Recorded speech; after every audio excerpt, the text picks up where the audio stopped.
There was a warning and a chest inside a mine on a laptop that nobody was supposed to find. One rule, no name, no signature, just at the crossroads, don't turn left. From someone who already knew you were coming before you even knew the world existed. And when he found that world, he didn't run, he went deeper, because that's what curiosity does. It doesn't protect you, it just walks you further in. And he mapped every tunnel, set every trap, cracked a double-layered cipher by hand in 15 minutes in the dark, while something was breaking his torches one by one behind him, like it wanted him to know it was there. And he talked to it in chat, like you can negotiate with something that has already seen every version of this conversation end the exact same way. Like intelligence was enough, like being 3 steps ahead meant anything to something that exists outside of steps entirely. And there was a village down there, an entire civilization, people who came before him and tried to summon it deliberately. And the only person who wrote a warning was the outcast, the one nobody listened to, and they are all gone now. And for a moment, just a moment, he actually believed he was winning.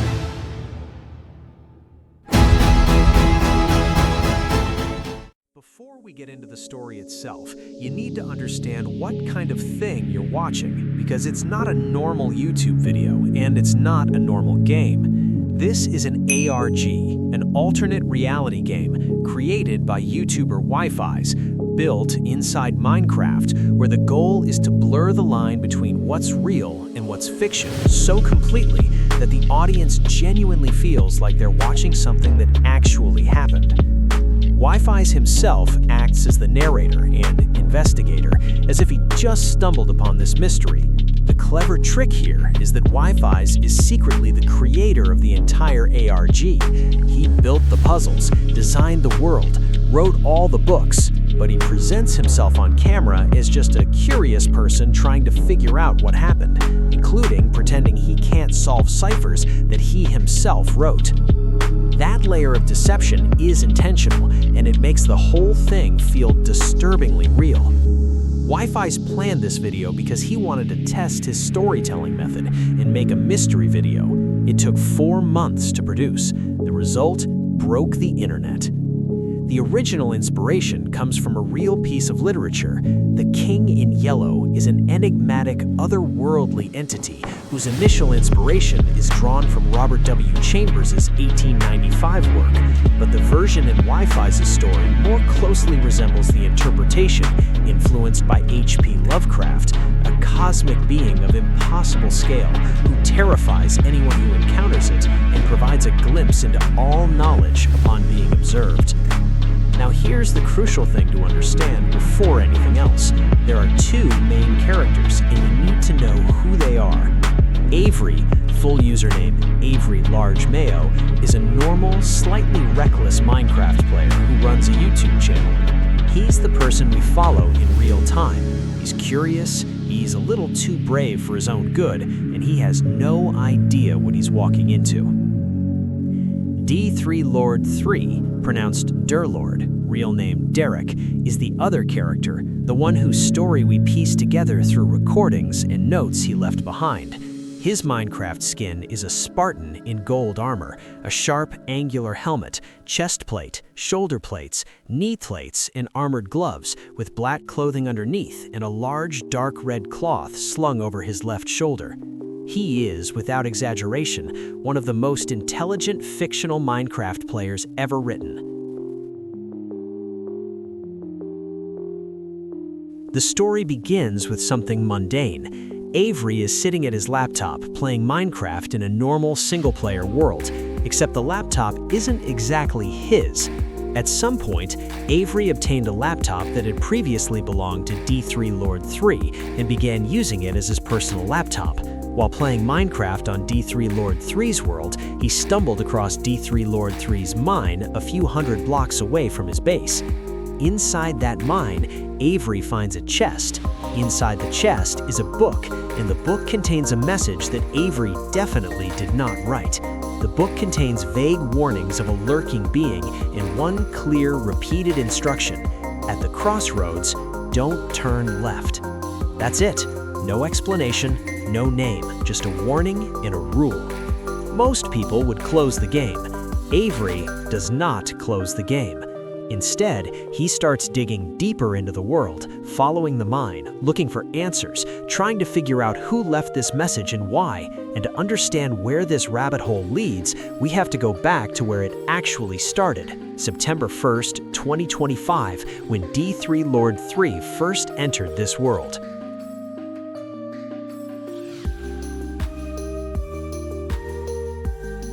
WIfies discovers a Google Drive link containing 3 files, 2 of which are roughly 100 minutes of raw footage of someone playing Minecraft, and the third is a PDF from an anonymous player noting that the videos represent exploration into a strange tunnel I found in my Minecraft world.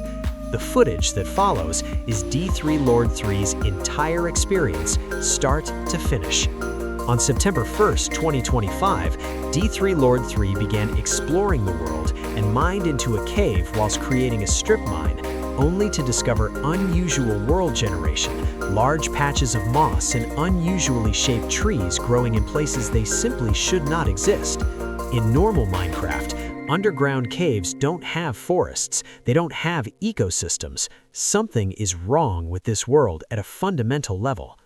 At the end of the cave, D3rlord3 emerged into a huge, open cavern covered in moss and large trees. After briefly exploring the cavern, he entered a tunnel made of mud and started to walk down it until he turned around and saw a pair of torches behind him had been broken. This is the moment where everything shifts. Torches don't break on their own in Minecraft. There is no mechanic, no mob, no natural event that snuffs out placed torches in a dark tunnel. Someone or something is breaking them, and it's doing it right behind him. After a few short seconds of walking, he turned around again to see another pair of torches gone, before suddenly all the torches behind him began disappearing all at once. As D3rlord3 proclaimed his lack of fear, he suddenly began hearing a mass of whispering voices all around him, prompting him to walk to the end of the hallway and jump into a huge lake. He's not alone. Something is in this world with him, and it has decided he's interesting.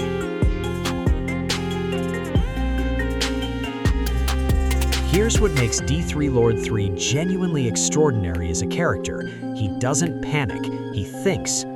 D3rlord3 sets up layered traps using obscure Minecraft functionality, specifically knowledge of how chunks load, to confirm that something is following him and to determine how much it can see and hear. He confirms something is out there, and it appears to be listening to what he says in chat as well.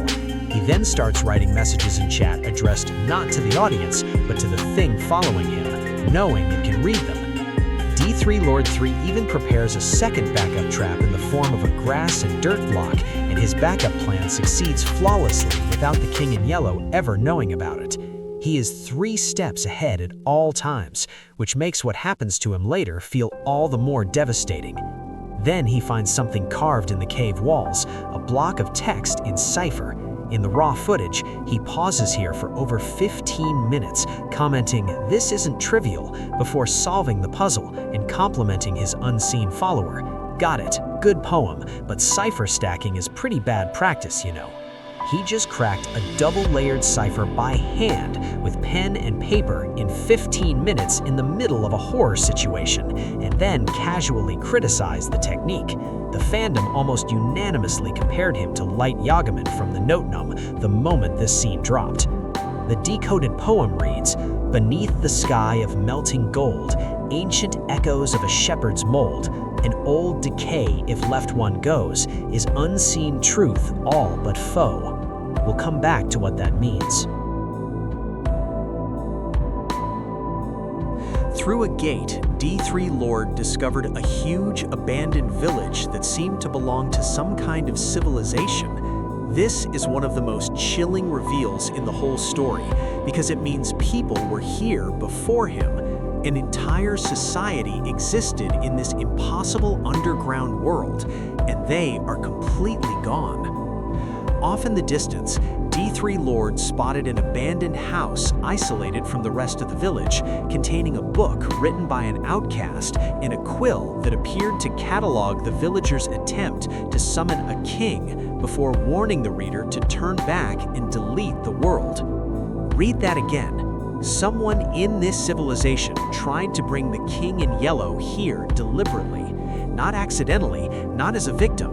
They sought it out. And whoever wrote that book as an outcast, as someone who opposed the summoning, left behind the only record of what happened. The civilization is gone. Whether they were killed or driven out of their minds, the book doesn't say, but the outcast's warning is unambiguous. Delete the world. Leave. Don't stay. D3rlord does not delete the world. D3rlord found a secret door behind a bookshelf, followed a tunnel into a cave being corrupted by a black essence, and eventually found a building in the darkness, only the glow from behind two large yellow gates providing any illumination. Everything up to this point has been escalating dread, but this moment, standing in total darkness with only the yellow glow of two massive gates ahead of you, is where the story reaches its peak. D3rlord approaches the gates. As D3rlord passed by the gates and entered the building, he froze at the sight of the King in Yellow himself, who flooded his mind with the incomprehensible knowledge of everything that has ever and will ever exist. After a few seconds, D3rlord backed out of the building and ran for his life. The King in Yellow never moves toward him, it never speaks, it is never addressed directly by name, and never says a single word. The only knowledge of it comes through books and the occasional comment by D3rlord. It simply exists behind those gates, and the act of seeing it alone is enough to break a mind. What the King actually looks like is never shown. D3rlord censored the footage himself before anyone else could see it. Even when D3rlord sees it for himself, he chooses to put a large censor box over it in the footage, though it's almost certainly for the best.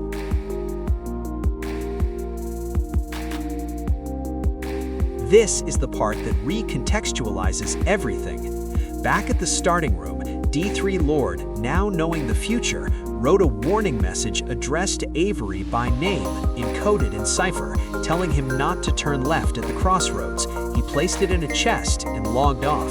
His whereabouts became unknown. Think about what this means. D3rlord has just had every piece of knowledge that will ever exist poured into his brain. He now knows what comes next. He knows that a person named Avery will find his laptop. He knows that Avery will find the world. He knows that Avery will find the mine and the chest and the book inside it. So he writes the warning, by name, for a specific person he has never met, and he leaves it behind. The book that Avery found at the very beginning of the story was not left there by accident. It was left there by someone who saw the future and chose to try to change it. Even after experiencing infinite knowledge and nearly going insane, D3rlord managed to write a final warning to Avery with the little sanity he had left. In turn, D3rlord effectively becomes a celebrity when WIfies makes his video, which catches millions of people's attention. He didn't want to be forgotten. He said as much. Part 2 dropped on March 29, 2026, and it is 2 hours long. The title shift from searching to destroying is not subtle. It tells you up front that this is no longer about curiosity. This is about consequence. The interactions between Avery and D3rlord are finally direct. They actually speak to each other for the first time, and fans describe their dynamic as genuinely wholesome before the ending tears everything apart. The King's plan becomes clear in Part 2. It wants a vessel. It wants to merge with a living person, to use a human body as a container so it can exist and move in the world beyond those yellow gates. The King manages to lead Avery into its domain, and D3rlord races to stop it from merging into the vessel, which is Avery. D3rlord, who already has the King's infinite knowledge rattling around in his brain, who is already partially broken from the encounter in Part 1, makes a choice. He invites the King into himself instead. After D3rlord invites the King into his body, essentially losing his mind and eventually dying, Avery has to deal with the consequences of this ending the universe has decided for them. He protected Avery by making himself the target. D3rlord's final words, left in a letter, are among the most heartbreaking lines in the whole story. You know it's weird writing a final letter, almost as if I have to come to terms with whatever this is, which is something I find quite displeasurable. But here I am. Why did I even record all this? I don't know. Well, I do know. I just don't want to be forgotten. My head hurts like hell. I can feel myself slipping as we become one, and my mind becomes a prison.